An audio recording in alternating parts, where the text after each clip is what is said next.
नमस्कार, बहुत स्वागत है आप सभी का। आपके साथ मैं हूं अभिलाष मिश्रा। आपकी बात छत्तीसगढ़ देख रहे हैं आप, और आज हम बात करने जा रहे हैं उस मुद्दे की जिसे लेकर के छत्तीसगढ़ की सियासत में हर बार उबाल आता है। बात नक्सलवाद की। नक्सलवाद के खात्मे के लिए क्या सिर्फ गोलियों का ही रास्ता है या संवाद के जरिए भी इसे हल किया जा सकता है? यह पुरानी और बहुत लंबी बहस है। लेकिन कांग्रेस सरकार बनने से पहले सीएम भूपेश बघेल ने दावा किया था कि अगर उनकी सरकार आती है तो वो वरिष्ठ पत्रकारों और समाज शास्त्रियों के साथ जाकर नक्सलियों से बातचीत करेंगे ताकि उन्हें मुख्य धारा में लौटाया जा सके। सरकार बने करीब 3.5 साल हो गए। आज उन्होंने बड़ा बयान दिया। आज सीएम भूपेश बघेल ने कहा है कि नक्सली अगर संविधान के दायरे में रहते हैं तो मैं उनसे बातचीत करने को तैयार हूं। अगर वो चाहे तो मैं सुकमा, जहां से नक्सलवाद छत्तीसगढ़ में पनपा, उसकी जन्मस्थली सुकमा को माना जाता है, वहां आकर के उनसे बात करने को तैयार हूं। शर्त बस यही है कि वो संविधान के दायरे में रहकर बात करें। अब इसे लेकर बीजेपी हमलावर है, इस पर हो रही है सियासत और इसी पर करेंगे आज आपकी बात।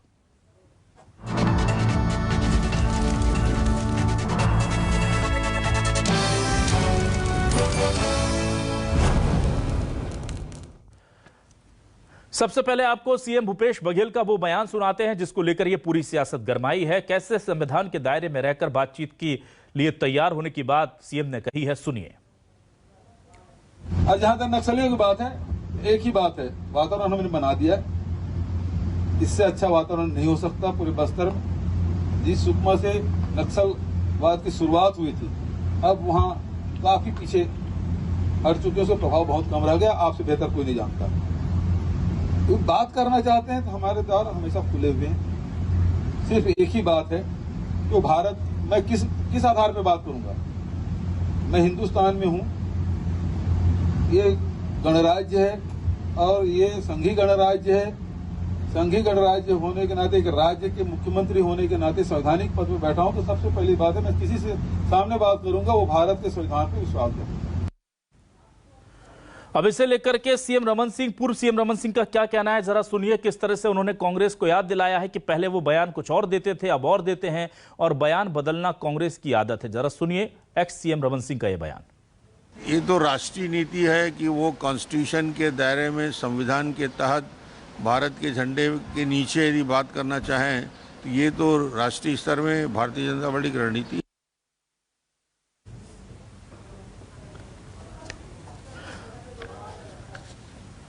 और आइए सीधे रुख करते हैं हम अपने सवालों का। न्यूज़ 24 मध्य प्रदेश छत्तीसगढ़ के आज के सवाल आपको दिखाते हैं और फिर इस डिबेट को आगे बढ़ाते हैं। नक्सलियों से कैसे होगी बात? पत्रकार, सामाजिक कार्यकर्ताओं को क्यों नहीं लेते साथ? संविधान के दायरे में बात का न्योता, क्या नक्सली करेंगे समझौता? बीजेपी का कांग्रेस पर वार, वक्त के साथ बयान बदल लेती है सरकार, ये कह रही है बीजेपी। छत्तीसगढ़ में कब खत्म होगा नक्सलवाद? संवाद को लेकर कब तक विवाद? तो किस दायरे में हो, कौन मध्यस्थता करे, क्या इन्हीं पर बात होती रहेगी या अब वक्त है जब सीधे तौर पर बात होनी चाहिए नक्सलियों से बैठ करके कि भाई आपकी दिक्कतें क्या हैं?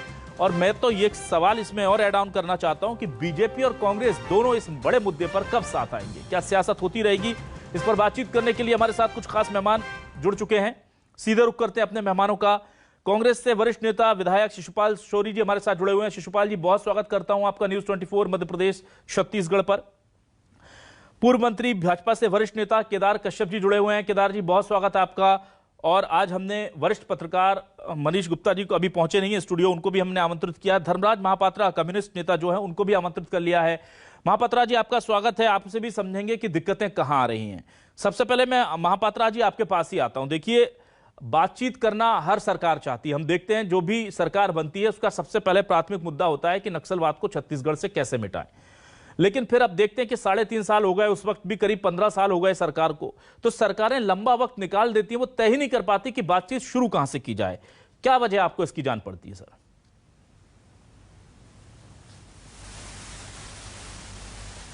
देखिए, उसकी एकमात्र वजह है कि अगर सरकार के कथनी और करनी में अंतर रहेगा और सरकार के खुद के अंदर अगर राजनीतिक इच्छा शक्ति का अभाव होगा तो फिर जो है ये बातचीत की संभावना नहीं बनती, और यही उसका जवाब है।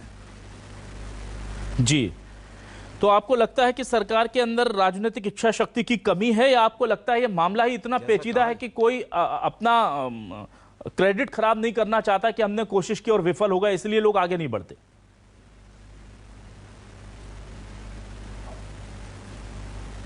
नहीं, देखिए बात यह है कि जैसे एक कहावत है ना, if there is a will there is a way. अगर आपके अंदर इच्छा शक्ति है तो रास्ता मौजूद है। प्रश्न ये उठता है कि छत्तीसगढ़ को हिंसा से मुक्ति चाहिए।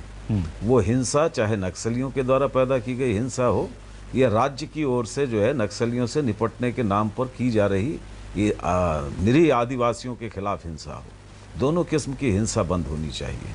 क्योंकि हमारा तजुर्बा ये रहा है कि चाहे 15 साल का भारतीय जनता पार्टी का राज हो या वर्तमान सरकार का राज हो, एक बात ये समझने की आवश्यकता है कि बस्तर के आदिवासी इन दो पार्टों के बीच में पिसते रहे हैं। वो चाहे नक्सलियों की बंदूक की हिंसा हो या नक्सलियों से निपटने के नाम पर राज्य की तौर से भी जो हिंसा होती है उसके जरिए हो। तो ये सवाल उठता है कि अगर कोई राज्य सरकार है तो उस राज्य सरकार को यह समझना पड़ेगा कि अगर उनके अंदर इस बात को लेकर राजनीतिक इच्छा शक्ति होगी कि ये हिंसा खत्म होनी चाहिए, तो निश्चित रूप से फिर पहलकदमी उस अनुरूप होगी।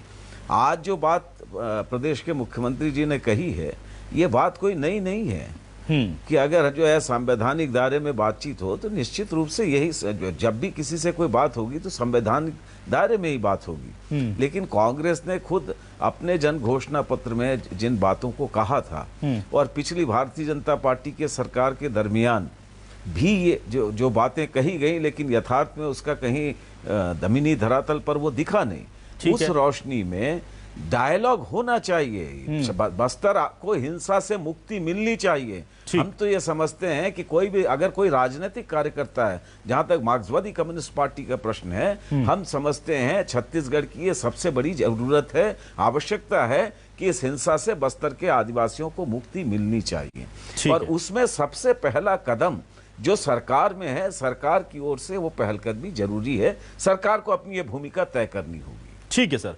शिशुपाल सोरी जी, मुझे बताइए कि जन घोषणा पत्र में आप कुछ कहते हैं, ये आरोप लग रहे हैं, बीजेपी भी कह रही है और साफ तौर पर पात्रा जी भी कह रहे हैं, महापात्रा जी भी कह रहे हैं कि देखिए कहा कुछ गया था और अभी तक 3.5 साल तक उस पर कुछ हुआ नहीं, और अब जो बात कही गई है वो भी कोई नई बात नहीं है। आप संविधान के दायरे में ही बात कीजिए, पर शुरुआत तो कीजिए। अब क्या इंतजार हो रहा है कि वहां से कोई बुलावा आए कि नहीं, आप ठीक है हम बात करना चाहते हैं, नक्सलियों की तरफ से, उनके संगठन की तरफ से बुलावा आए तब बात होगी? अभिलाष जी, इतिहास इस बात का गवाह है कि लड़ाई चाहे हम जितने लड़ने, पर शांति की स्थापना आपसी बातचीत से ही होता है। और ये हमारा पहले ही हमारा एक मूल मंत्र रहा है कि कोई भी जो संविधान के दायरे में हमसे बात करे तो हम सब तैयार हैं। ये हमारे हम जब विपक्ष में थे तब भी हमारी ये बात थी, आज भी हमारे साथ ही है। रहा सवाल 3 साल की जो बात अभी हो रही है, तो जब वातावरण जब बनता है तब बात की जाती है। अभी आपने देखा होगा कि 3 सालों में एक शांति का माहौल बना है, नक्सलियों घटनाएं कम हुई हैं, जो समर्पण करने वाले लोग हैं उनकी संख्या प्रतिवर्ष अगर देखें तो लगभग 550 के लगभग प्रतिवर्ष सरेंडर इन 3 सालों में हुए हैं। दूसरा, व्यवस्थापन की जो नीति है वो कारगर साबित हो रही है, जिससे एक विश्वास का वातावरण निर्मित हो रहा है। तो एक ये जो बातचीत का जो दायरा है तब बढ़ सकता है जब हम आपस में विश्वास करें। और विश्वास कैसे होगा? एक संवैधानिक दायरे में जब हम आपस में इस बात को तय कर ले कि हम संविधान के दायरे में रह के हम बात करने के लिए तैयार हैं, तो वातावरण निर्माण की कार्रवाई अब होने के बाद मुख्यमंत्री जी जो बहुत ही संवेदनशीलता से इस मसले को देख रहे हैं, उन्होंने एक अपनी इच्छा बताई है कि अगर संविधान के दायरे में रह के अगर हमसे बात करना चाहते हैं तो हम जहां चाहें हम जाने के लिए तैयार हैं। इसमें बहुत सारी बातें हो रही है, इसमें हम एनजीओ को भी, हमारे समाज सेवी संगठन है उनसे भी बात कर सकते हैं। ठीक है सोरी जी। केदार कश्यप जी, मुझे बताइए कि बातचीत की बात जो है कही गई है, लेकिन आपको लगता नहीं, क्योंकि 15 साल आप भी रहे सर, और बातचीत की बातें तो आपकी तरफ से भी की जाती रही, बातचीत की कोशिशें भी होती थी लेकिन नतीजा नहीं निकला, तो जो काम आप 15 साल में नहीं कर पाए अब आप उम्मीद करते हैं कि 2-3 साल में वो काम करके दिखाए कांग्रेस, क्या ये ठीक है सर? ये एक्सपेक्टेशन ठीक है आपकी? देखिए अभिलाष जी, कांग्रेस की पार्टी ने सरकार में आने के बाद जिस तरीके से सारे नियमों को ताक में रख करके सारे अपना जो जनघोषणा पत्र था उसको कहीं उन्होंने वो नहीं किया।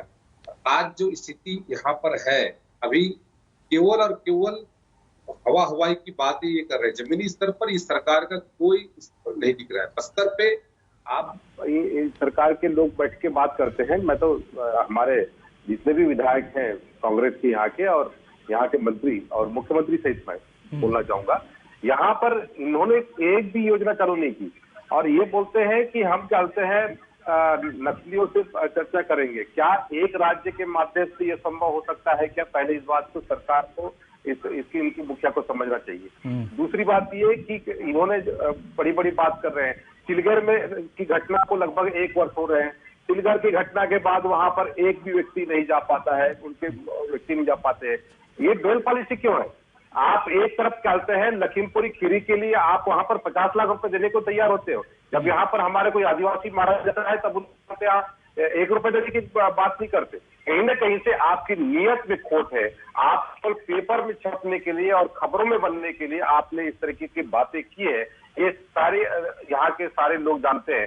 कल कोंटा में जो कहते हैं मरकम मुदिराज से कहते हैं मुख्यमंत्री जी ने मुलाकात की, मरकम मुदिराज को आत्मसमर्पण करा है भारतीय जनता पार्टी ने। उसको आज कहते हैं जिस तरीके से वहां पर जो सुविधा दी थी वो भारतीय जनता पार्टी ने दी। आज उनके साथ में फोटो खिंचाकर ये बता रहे हैं कि हमने कहते हैं इस तरीके से कार्य किया। नहीं देखिए सर, केदार जी कुछ चीजें ऐसी होती हैं जो प्रदेश में लंबे वक्त के साथ बदलाव आते हैं और अगर बदलाव आ रहे हैं तो क्या ये सही वक्त है? मनीष गुप्ता जी हमारे साथ ज्वाइन कर चुके हैं। मनीष जी माफी चाहूंगा, आपको इंतजार करना पड़ा। मनीष जी मुझे ये बताइए, बीजेपी हो या कांग्रेस, सत्ता से पहले ऐसा लगता है कि उनकी प्रायोरिटी लिस्ट, प्राथमिकता सूची में नक्सलवाद जो है वो दूसरे तीसरे नंबर पर है। सरकारों में आने के बाद ऐसा लगता है कि वो भूल ही गए हैं। लास्ट के वक्त याद भी आता है तो एक अनौपचारिक सा निमंत्रण दे दिया जाता है मंच से। आपको लगता नहीं कि अगर बातचीत को लेकर अब माहौल बन गया है जैसा कि सोरी जी कह रहे हैं, तो एक औपचारिक पूरी बातचीत की कोशिश शुरू होनी चाहिए, बाकायदा वहां पर किसी मीडिएटर के जरिए भेजा जाना चाहिए कि भाई ठीक है आइए बातचीत करते हैं। सुकमा क्या जहां वो चाहे वहां बातचीत करें, पर करें तो, लेकिन सिर्फ बयानबाजी हो रही, कैसे देखते हैं आप? देखिए अभिलाषी, नक्सलियों से बातचीत की बात जो है वो पिछली सरकार में भी उठी थी, इस सरकार में भी उठ रही है। ये कोई नई बात नहीं है। अगर हम नक्सलियों का इतिहास देखेंगे तो पिछले 4 दशकों से नक्सली देश के विभिन्न राज्यों में जिस प्रकार से अपनी हिंसात्मक गतिविधियां मतलब संचालित कर रहे हैं, तो एक बार अगर आंध्र प्रदेश को छोड़ दिया जाए तो नक्सलियों से आज तक पिछले 4 दशक में एक बार भी बातचीत नहीं हुई है और वो बातचीत भी बुरी तरीके से प्रभावित हुई है। और उसको मैं बहुत जिम्मेदारी पूर्वक कहना चाहूंगा कि देखिए, चाहे नक्सलवाद हो या हिंसा करने वाला कोई भी दूसरा तत्व हो, उनसे हमारी जो सुरक्षा व्यवस्था है, हमारे जो जवान जो है उनसे लड़ते हैं और फोर्स जब किसी समस्या से लड़ती हुई आगे बढ़ती है तो एक दायरे तक वो आगे निकल जाती है। जितने लोगों की हत्या हुई है, जिस प्रकार से हत्या हुई है, जिस प्रकार का हिंसा का वातावरण हुआ है, जिस प्रकार से विकास अवरुद्ध हुआ है, उस पूरे माहौल में मुझे नहीं लगता कि फोर्स को अभी जो नक्सलियों को बैकफुट पर ढकेल चुकी है और काफी हद तक फोर्स सफल रही है। तो मुझे नहीं लगता कि फोर्स जो है वो किसी भी रूप में नक्सलियों से बातचीत करने के लिए तैयार होगी। दूसरी बात, हम सरकार की अगर बात करें तो आखिर नक्सलियों के, जैसे हम ये सरकार भी बात करती है, नक्सलवाद राष्ट्रीय समस्या है। आज जो नक्सली वार्ता की जो बात हुई है वो दंडकारण्य स्पेशल जोनल कमेटी के द्वारा हुई है। नक्सलियों के सेंट्रल कमेटी के द्वारा इस बातचीत की अभी तक कोई पहल नहीं की गई है और न उन्होंने इस बात की का कोई संकेत दिया है कि वो कहीं ऑल इंडिया बेस पे या राष्ट्रीय स्तर पर या क्षेत्रीय स्तर पर सरकारों से बातचीत करने के लिए तैयार है। तीसरी बात यह है कि नक्सलियों की ओर से जो अभी पर्चे जारी हुई है या उनकी विज्ञप्तियां जारी हुई है, उसमें बहुत स्पष्ट रूप से उन्होंने कहा है माहौल बनाने के लिए जिन शर्तों का उल्लेख किया है, सशर्त बातचीत की बात कही है, तो आज आप संविधान की बात करते हैं, वो आपके संविधान को मानते नहीं है, वो सशर्त वार्ता की बात करते हैं, फोर्स को हटाने की बात करते हैं, डेवलपमेंट बंद करने की बात करते हैं, वहां पर जो सिस्टम उनका अपना खुद के सिस्टम को वो तैयार करने की बात करते हैं। ऐसी स्थिति में बातचीत की कल्पना भी मुझे बेमानी लगती है। ये सिर्फ बातचीत के लिए ही बातचीत करना एक महज औपचारिकता प्रतीत होता है। मुझे नहीं लगता कि इसमें कोई गंभीरता है। ठीक है, धर्मराज महापात्र जी, मुझे ये बताइए सर कि ये मामला जो है जिस तरह से गुप्ता जी ने बताया कि ये मामला सेंट्रल जोनल कमेटी या 3-4 स्टेट का है, और हम जानते हैं कि यहाँ पर भले ही दंडकारण जोनल स्पेशल कमेटी है, लेकिन ऑपरेशंस जो होते हैं वो पूरे सेंट्रल कमेटी के होते हैं इन सीमावर्ती इलाकों में। तेलंगाना, उड़ीसा, झारखंड और छत्तीसगढ़, खासतौर से महाराष्ट्र का भी कुछ हिस्सा मैं मान लेता हूं, ये 5-6 राज्य हैं। तो बातचीत की ये पहल अगर होनी है तो ये सार्थक तौर पर तभी रूप ले पाएगी जब ये केंद्र की तरफ से पहल हो। हमने देखा था कि नॉर्थ ईस्ट को लेकर के खुद गृह मंत्री इंटरेस्टेड हुए और वहां के उग्रवादियों को लेकर के बातचीत हुई और उनसे हथियार डलाने का ऐतिहासिक काम वहां हो गया। तो ऐसे भरोसे में लेने के लिए क्या आपको लगता है कि राज्य सरकार से ज्यादा जिम्मेदारी केंद्र सरकार की है, क्योंकि यह मामला इंटरस्टेट होता है?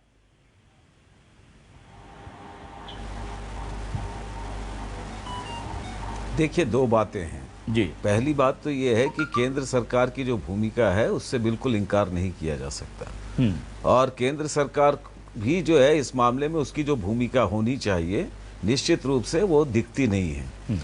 उसका सबसे बड़ा कारण यह है कि केंद्र सरकार का जो पूरा फोकस है वो जो है कुछ देश के अंदर अलग अलग राज्यों के अंदर या विशेष किसी समस्या के समाधान से कम उनके अपने पॉलिटिकल इंटरेस्ट के आधार पर नॉर्थ ईस्ट जो है उनका पॉलिटिकल टारगेट है, और उस नजरिए से जिसको वो अपने राजनीतिक रूप से महत्वपूर्ण समझते हैं अपने राजनीतिक विस्तार के लिए, वो उनकी प्राथमिकता में सबसे ऊपर रहता है। और यही कारण है कि इस पूरी चर्चा के दरमियान केंद्र की ओर से वो कहीं भूमिका कहीं दिखती नहीं है, बल्कि उल्टा है। केंद्र की ओर से हम बार बार ये कहते रहे हैं कि कोई भी सरकार हो, चाहे जब भाजपा की सरकार थी तब भी हमने ये कहा, आज भी हम ये कहते हैं, नक्सलवाद की समस्या को एक राजनीतिक समस्या है, उस राजनीतिक समस्या का समाधान राजनीतिक तरीके से ही ढूंढने की कोशिश होनी चाहिए।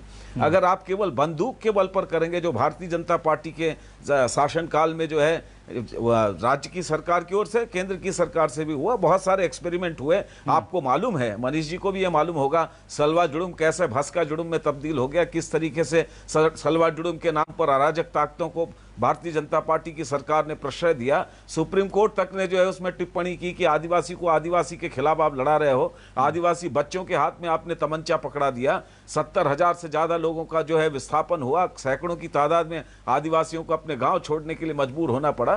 तो ये सब अनुभव से, ये सब प्रक्रिया से हम गए। भारतीय जनता पार्टी के सरकार के राज में सुपर कॉप गिल को बुलाया गया, नागा बटालियन, मिजो बटालियन, तमाम किस्म के जो है बहुत सारे एक्सपेरिमेंट हुए, प्रयोग हुए। आज मुझे नहीं लगता कि उन सब पर चर्चा की आवश्यकता है, लेकिन हमने, हमारा अनुभव क्या है, इन सारे चीजों से जो है इस समस्या का समाधान हुआ नहीं हुआ। और इसीलिए हम आज ये कहना चाहते हैं स्पष्टता के साथ में कि सरकार को ये समझना पड़ेगा, चाहे केंद्र की सरकार हो या राज्य की सरकार, राज्य की सरकार कोई पहल नहीं कर सकती ऐसा नहीं है। अगर राज्य की सरकार के अंदर भी इच्छा शक्ति हो तो राज्य की सरकार भी पहलकदमी कर सकती है। और असली बात यह है, डायलॉग की प्रक्रिया शुरू होनी चाहिए, इस हिंसा का अंत होना चाहिए। और नक्सलियों को भी हम बार बार यही कहते रहे हैं, नक्सलियों को भी यह समझना पड़ेगा कि बंदूक समाधान नहीं है, हिंसा समाधान नहीं हो सकता। लेकिन धर्मराज जी, जिस तरह से सशर्त बातचीत की बात कह रहे हैं, हिंसा के शिकार हो रहे हैं, इसलिए अगर आप भी आदिवासियों के उद्धार, धर्मराज जी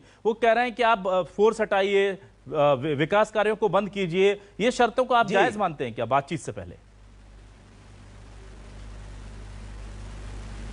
नहीं, देखिए वो क्या शर्त रख रहे हैं, वो जायज है या नहीं है, उसके आधार पर बातचीत होगी या नहीं होगी, इस पर मैं टिप्पणी करने वाला कोई नहीं होता हूं। इसको तो, इस पर तो सरकार को तय करना है कि आखिर अगर वो कोई बातचीत हो, उस बातचीत के लिए जो है वो कोई शर्त रखते हैं, उसको स्वीकार करेंगे नहीं करेंगे, सरकार को पहले अपना रुख साफ करना चाहिए। लेकिन असली बात यह है, हम समझते हैं, बस एक ही बात अभिलाष जी, हम समझते हैं कि छत्तीसगढ़ के अंदर ये सबसे बड़ी राजनीतिक जरूरत है। कोई भी राजनीतिक पार्टी हो, इस हिंसा का अंत होना चाहिए। और जो सरकार में है उसकी जिम्मेदारी ज्यादा है। आज अगर कांग्रेस सरकार में है तो कांग्रेस की जिम्मेदारी ज्यादा है और कांग्रेस को ये पहल करनी चाहिए। केदार जी, मुझे ये बताइए कि देखिए, जिस तरह का जिक्र किया कि बाई फोर्स इस पूरी समस्या का निदान की हर मुमकिन कोशिश हमने देखा कि बीजेपी कार्यकाल में हुई और inter state force, task force बना और तमाम चीजें, ड्रोन हेडक्वार्टर से लेकर तमाम चीजें हुई।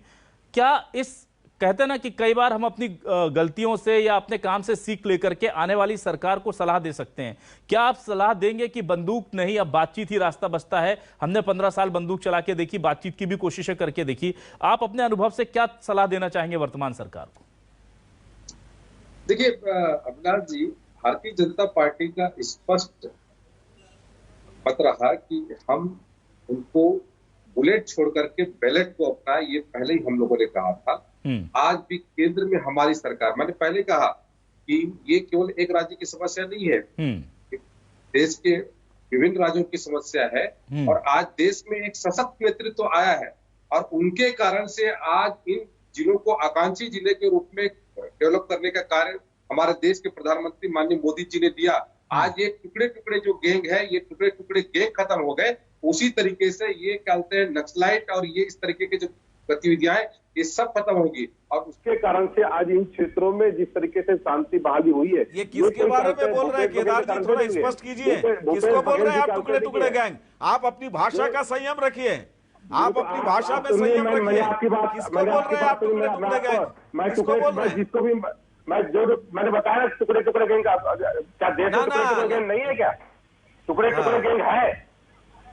देश में टुकड़े टुकड़े गैंग है और टुकड़े टुकड़े गैंग को खत्म करने का काम आज देश के कौन है? सबसे बड़ा टुकड़ा टुकड़ा गैंग तो आज भारतीय जनता पार्टी बन गई है। पूरे देश में विभाजन की राजनीति कौन कर रही है? पूरे देश में हिंदू मुसलमान के नाम पर सांप्रदायिक ध्रुवीकरण की राजनीति कौन कर रही है? धर्मराज महापात्र जी, ठीक है, तो देश को तो जब बांटा गया तब उस समय ठीक है केदार जी, ठीक है, ठीक है सर, वक्त संगठनों से हाथ किसने मिलाया? धर्मराज जी, वक्त कम है। मिजोरम में, नागालैंड में उग्रवादी संगठनों से हाथ कौन मिला रहा है? ठीक है महापात्र जी, कश्मीर के अंदर महबूबा मुफ्ती के साथ जो है गठजोड़ करके महापात्र जी, ठीक है केदार जी, महापात्र जी, केदार जी, वक्त चूंकि कम है। शिशुपाल सौरी जी, मुझे बताइए, सौरी जी, मैं बस आपसे इतना जानना चाहता हूं कि क्या आपको लगता है कि अब वक्त आ गया है जब राज्य सरकार और केंद्र सरकार दोनों को मिलकर के इस मामले पर बातचीत करनी चाहिए और बातचीत करने की कोशिश जो है वो नजर आनी चाहिए, चाहे आपकी तरफ से प्रस्ताव जाए, चाहे केंद्र के पास एक लेटर लिखा जाए, लगना चाहिए कि कोई सीरियस वर्कआउट हो रहा है इस पूरे मामले पर?